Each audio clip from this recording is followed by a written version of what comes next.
Magandang araw po sa ating pong lahat. Binabati ko po ang lahat po ng mga frontliners, mga doctors and mga nurses sa lahat po ng mga ospital dito sa ating bansa. At maging din po ang mga kapulisan, mga kasundaluhan at lahat po ng mga nagbabantay sa mga bawat checkpoint sa buong bansa. At lahat po ng mga nagsasakripisyo ng mga frontliners para makapaghatid ng serbisyo sa bawat Pilipino. Binabati ko po kayong lahat. Gusto ko lang po mag-share ng salita ng Diyos na matatagpuan po in the book of Psalms 139 verses 13 hanggang 18. Ganito po ang sabi po ng salita po ng Diyos. You made all the delicate inner parts of my body and knit me together in my mother's womb. Thank you for making me so wonderfully complex. Your workmanship is marvelous. How well I know it. You watched me as I was being formed in utter seclusion, as I was woven together in the dark of the womb. You saw me before I was born. Every day of my life was recorded in your book. Every moment was laid out. Before a single day had passed, how precious are your thoughts about me, O God. They cannot be numbered. I can't even count them. They outnumber the grains of sand. And when I wake up, you are still with me. Pagpalain po ang pagkabasa ng salita ng Diyos. Tayo po ayaw mo ko sandali at manalangin. Heavenly Father, sa iyo pong pangalan, hinihiling ko po na iyo pong buksan na aming pong pangunawa upang maunawaan po namin ang iyo pong mga salita. Hayaan niyo po na yung banal na Espiritu ang siya pong mangusap sa mga bawat nakikinig sa mensahe pong ito. In your name I pray. Amen. Mababasa po natin dito yung pagkakadescribe po ni King David kung paano po tayo nilikha ng Diyos. Kaya gusto ko pong bigyan ng pamagat ito, the creation of God. Tayo nga ay mga nilikha ng Diyos. Lahat ng mga bagay na narito bago tayo ipinanganak o bago likhain ang Diyos ang tao, lahat ng mga yan ay nilikha ng Diyos. Mga nakikita po natin, nilikha po ng Diyos. Maging tayo mismo. Pero dito po mabasa po natin na talagang malalim ang pagkakakilala po ng Diyos, ay pagkakilala po ni David sa Diyos. At ito po ang kanya pong mga nasabi na ating pong nabasa. Kung gaano po niya kakilala ang Diyos at ang paglikha po ng Diyos sa atin ng mga tao. So, ang una po na aking pong natutunan dito ay I am created by God. Ako ay nilikha ng Diyos.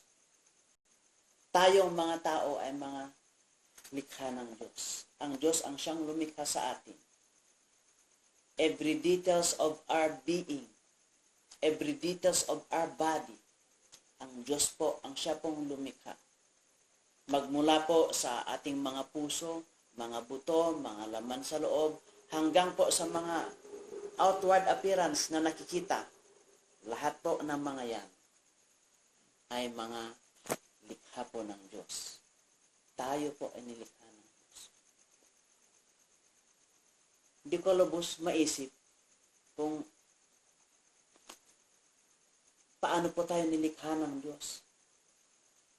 Kung ano po ang kanya pong mga ginagawa. At tayo po ay in the span of 9 months, naging tao na po tayo.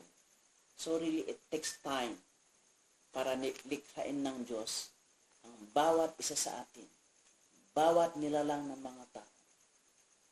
takes time para ito ay kanya pong magawa. Kaya kung ano man ang ating pong itsura, yun po ang pagkakagawa po ng Diyos sa atin.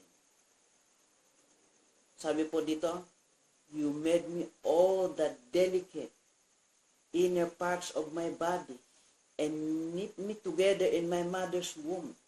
Tayo pala nasa loob ng sinapupo ng ating pong mga magulang, talagang every details of it, ang Diyos po, ang siya pong gumagawa. Thank you for making me so wonderfully complex. Wonderfully complex. Talagang malaki ang pag-appreciate po ni King David sa kung ano man ang kanyang itsura. Yan po ay nang dahil sa siya po ay nilikha ng Diyos. At susunod po na aking pong maibahagi po dito na aking pong natutunan. I am being watched by God. Ako ay kanyang pinagmamasdan.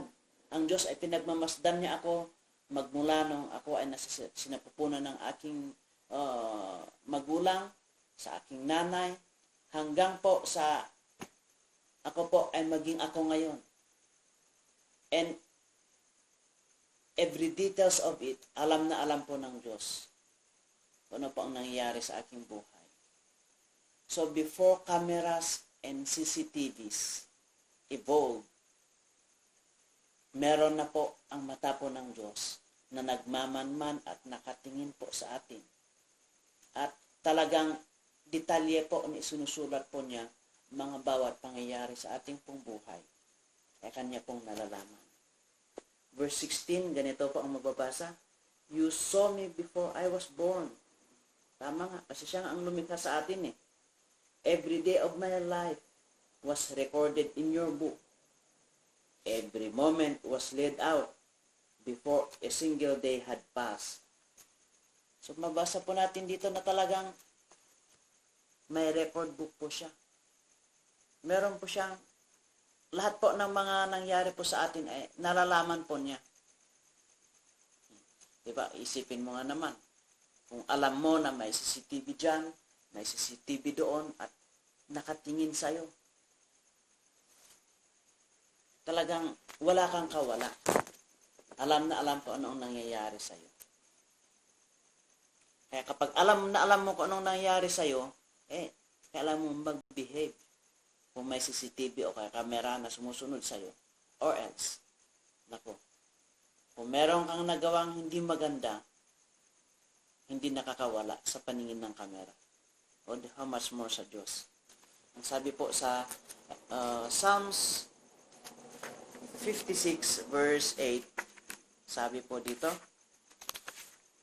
okay, sandali lang po, babasahin po natin. Psalms 56 verse 8, you keep track of all my sorrows. You have collected all my tears in your bottle. You have recorded each one in your book. So, makikita po natin na maging ang mga kalungkutan natin, mga bawat nangyayari sa ating pong buhay, alam na alam po ng Diyos. Nalalaman po niya yan. Wala pong nakakaligtas. Whether good or bad, alam po ng Diyos yan.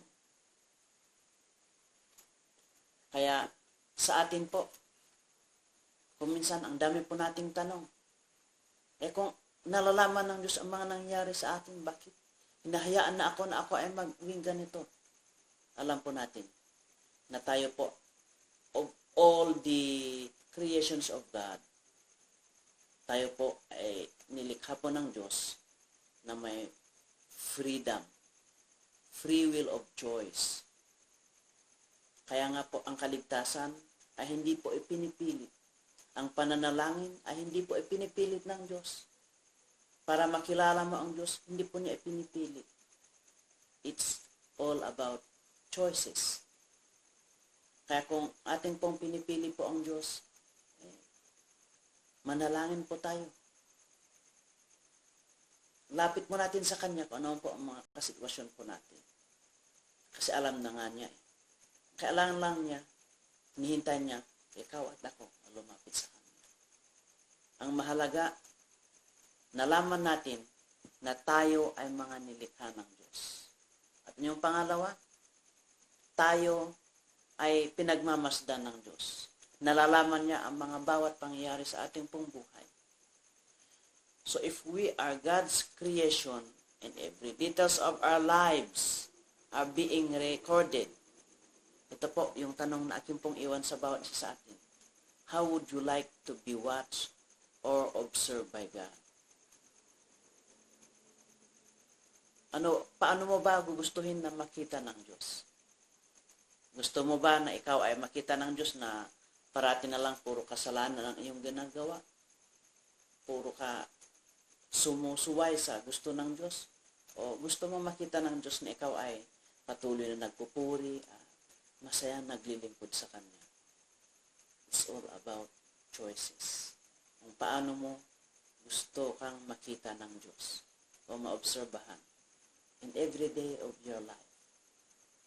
We are God's creation. Malaki ang pagmamahal niya sa atin. Kaya nga niya tayo pinagmamasdan. Kaya nga niya tayo patuloy na tinututukan. O kaya tinitingnan, ginagabayan. Nakikita niya ang mga nangyari sa atin. At siya ay handang tumulong sa atin. Kung siya ay ating kakailanganin. Kasi andyan nga siya na nakaantabay sa atin. May God bless us all.